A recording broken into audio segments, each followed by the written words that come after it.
फरमाइश करेलू नया नया चीज के चुआइस करेलू पैसा बकम तनी बुझा बतिया अंबानी बन के खुआइस करेलू गरमी से गिला भइल बा मोर बदनिया बुझिए राजा हमर परसनिया बोला एगो फरमाइश बाटे दोना मनवा अरे दोना मनवा। ये जी बहुत गर्मी हो गया, एसी नहीं तो कूलर ही ला दीजिए, टेबल फैन ही ला दीजिए, हाथ पंखा ही ला दीजिए। हमरो से जदी कुछ मंगब करब ना ना ना ना, हमरो से जदी कुछ मंगब करब ना ना ना ना। अरे का कहलू अरे का कहलू ओहो अरे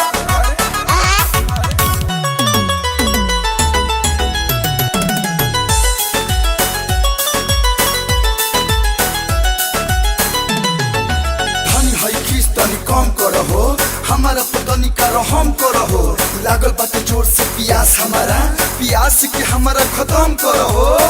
सुना का हो तनी एक गिलास पानी ले आइबू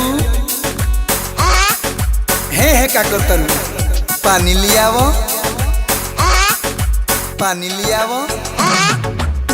आज ले हमार नहीं कोइला तू कादर, अच्छा घर में बनाई देव फिल्म हम गादर, खाना पानी देव नहीं हवा से जा रे हवा से जा।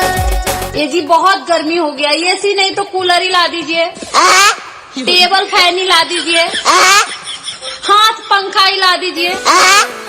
हमरो से जदी कुछ मंगब करब ना ना ना ना, हमरो से जदी कुछ मंगब करब ना ना ना ना।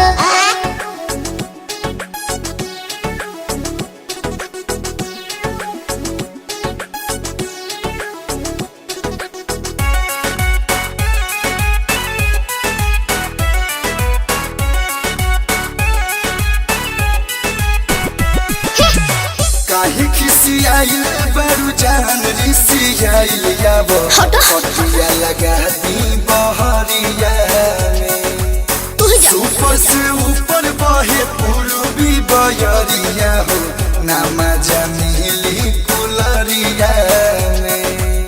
ए नहाए जा तनी गमछा देबू गमछी ना देव जबला के न बना सरिया तोहरा लबंद होई घर के केवरिया ढेर दिल रहने अपना रह छछना अरे रह छछना। ये जी बहुत गर्मी हो गया, एसी नहीं तो कूलर ही ला दीजिए, टेबल फैन ही ला दीजिए, हाथ पंखा ही ला दीजिए।